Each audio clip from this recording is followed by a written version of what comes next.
Pantami seeks removal of immunity for Nigerian politicians, says it is not recognized in Islam.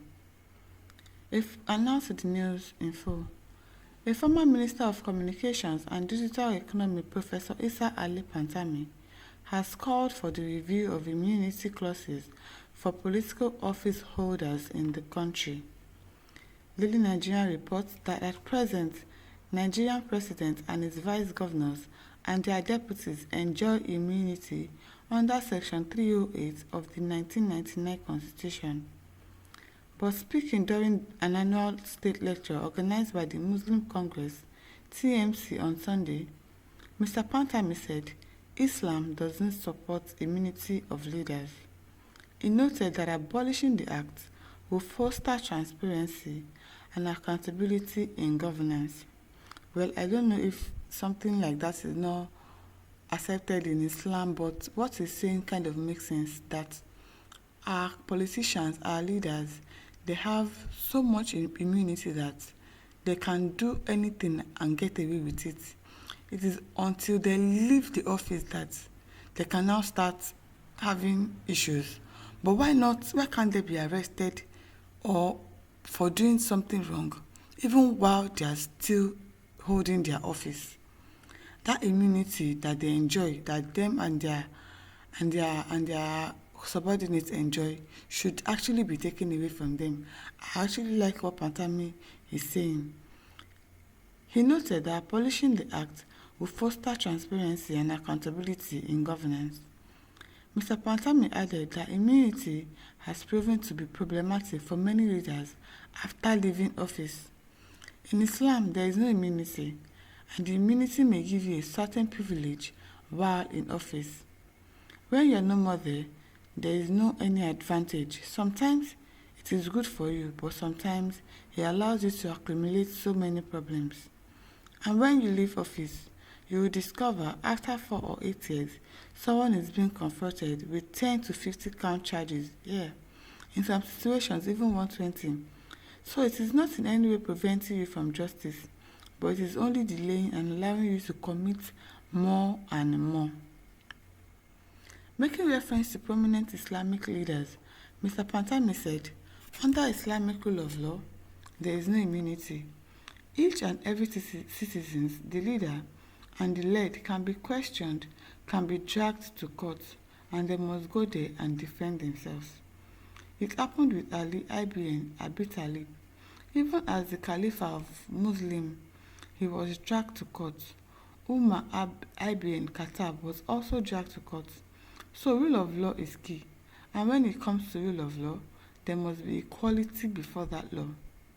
In his remark, a former Director of Public Affairs, Voice of Nigeria, VON, Abdulsalam Abdulrazak, highlighted the contrast between the leadership style of the current set of leaders and that of the caliphs.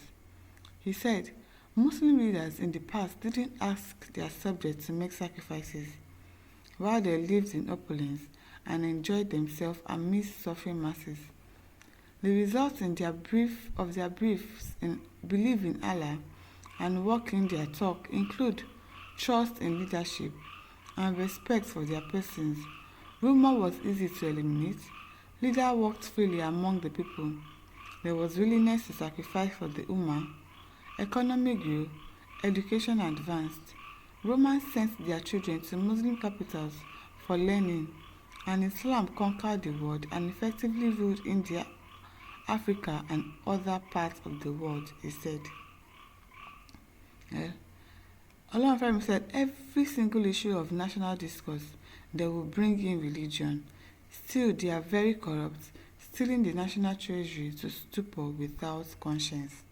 I don't really buy the idea of him bringing in religion into this matter, but him saying that people should be accountable and this government should not have immunity again. It is a good case and should be looked into, but it should not be about religion and saying, oh, it's because we are Islamic, so is not allowed in Islam.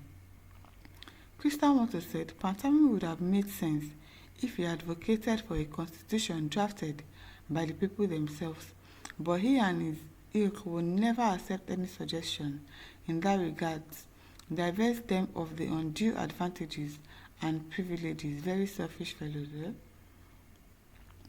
Kabir Usman said, you this man sef, you don't start the one mouth again. Why you never advocate it when you were in office?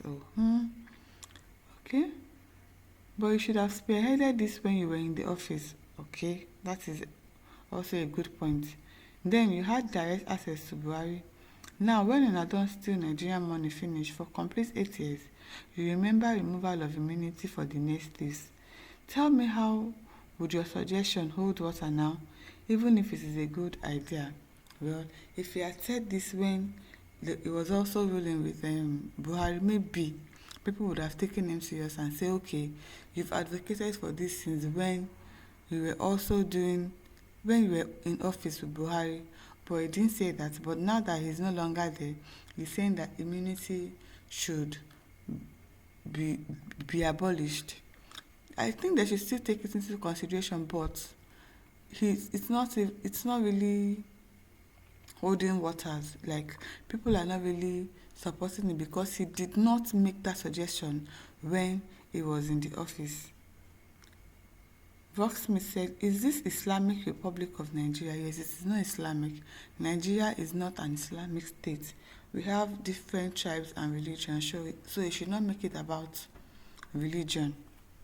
Odua Etosin said, keep your dirty mouth shut. Why don't you utter removal of immunity when you were in power with Buhari? All our politicians are legal yahoo or scammer. That is it.